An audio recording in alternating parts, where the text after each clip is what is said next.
Blessings once again. Welcome forward to Reasonings at the Tree of Life with Jerome Sage Butler. Happy that you're staying on the platforms to be informed. And you know the platform is Healer Media already.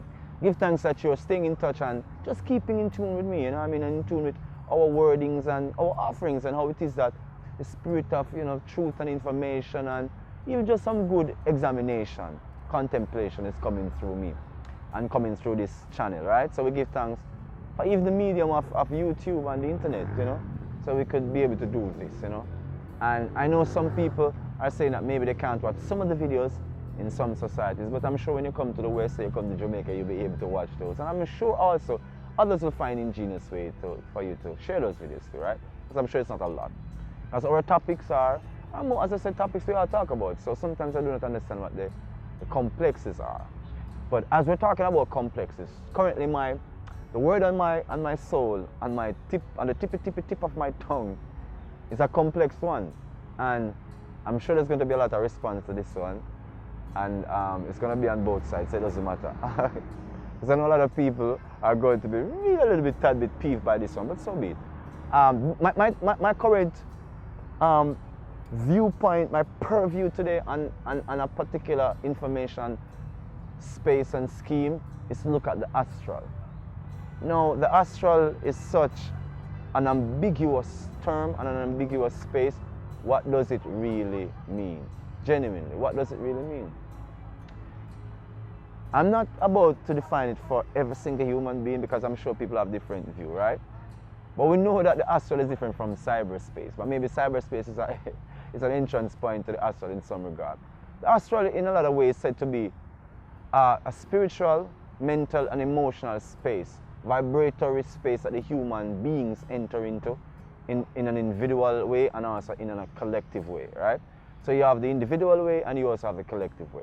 So it would be like, let's use cyberspace. It would be like all of us are going on cyberspace in somewhat of an anonymous way, and we're searching through information, we're making projections, we're searching for grand ideas of ourselves, grand themes of who we are. And so what happens is that it's like an alternative reality, that some beings are far more aware than others are, because some are just naturally going to the astral unawares.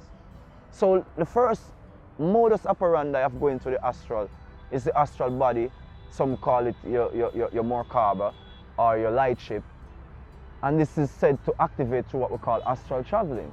So there are lots of beings who reach a point in their spiritual awareness where they have become aware that when they go into the mental space and into what they view as their spiritual domain or the spiritual realms, or just sometimes straightforward through their minds, right? Just going into the minds, and they realize that they've had encounters where they're actually connecting with other beings, right? So many people are, at first, they're dumbfounded. They don't know if this is actual, just imagining things in their minds, but some do realize that encounters in the astrals actually manifest out in the manifest world. It actually becomes actuality. So then they begin to understand now that there are stirrings, right, within this world. So some begin to say, well, this might actually be the world of the heavens then, right, where the higher beings live. So they begin to traverse this world. But when you go into the Akashic records, as seem to be one of the portals accessed by the astral travelers and astral traveling, you begin to realize that there are lots of grotesque human images that line the information bank of the Akashic records. Macabre experiences garnered and engendered by human beings being caught in this realm called the astral. Some soul being devoured by what is called the guardians or the hounds at the barrier, that are ravenous beings that really devour life force energy. So the astral on one level is this grand information space of where man can seek for deeper meaning and deeper knowledge. But also there are ravenous beings which are also human, and some are fallen angels which inhabit this space that are waiting for beings who are so stupefied and so innocent and unawares that they go in open and allow themselves to be devoured. So the astral is a very dangerous place. And my warning to anyone who is thinking of doing this astral trip or this astral journey, whether through psychotropics or otherwise, you better be very careful, because you're not You might not be in for the pretty journey or the psychic or the psychedelic trip that you were thinking it was going to be. Because they are highly venomous and decrepit and devouring, disintegrating organisms and entities which occupy the astral. It's also a trap for human desires. Because a lot of people know that at some point when humans become a little bit more spiritually aware, they begin to project their thoughts and their feelings. They do not know that there are others who are actually picking up their thoughts and feelings. The brain acts as a transmitter and a receiver. These astral portals, these astral doorways and these astral planes act as transmitter and receiver of information. So a lot of people, just like I'm using cyberspace as the example, a lot of people are going on the internet and there's so much information. I mean, I was once into the stupefied world too. I used to go on cyberspace and anything I saw I thought it was awesome and it was good. But I do understand something about it. It is just like life. You have to pick and choose carefully. Your associations, your choices, your movements, your actions. It's just a compound event that comes through a way of thinking. And also, when you're engendering or thinking that you're practicing this highly spiritual art of astral traveling, one should be very aware that it's a very dangerous art of putting one's life on the line.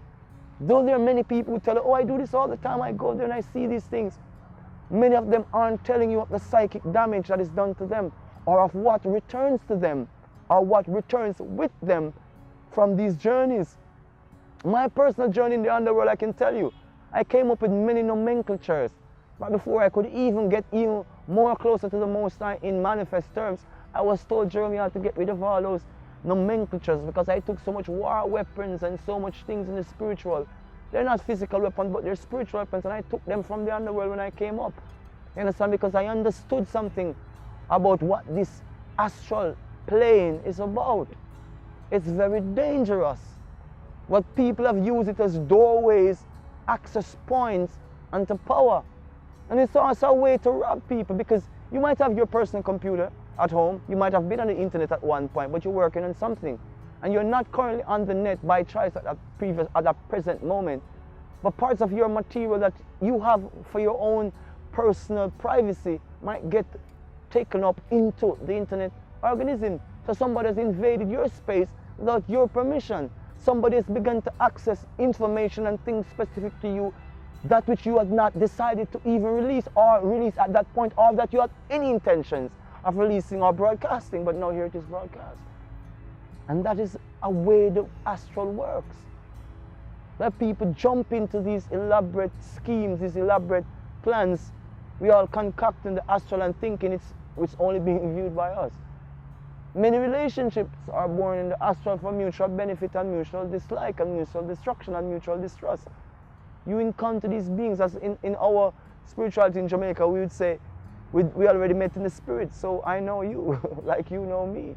We don't need the physical stuff to say. It's just a confirmation. Be careful of your astral journeys and your astral tripping. For those of you who are actually going through wonderful astral trips, well, to the Most High be the glory. You have great control of your electromagnetic and your energy flow, your psychic and your spiritual energy flows and your energy streams.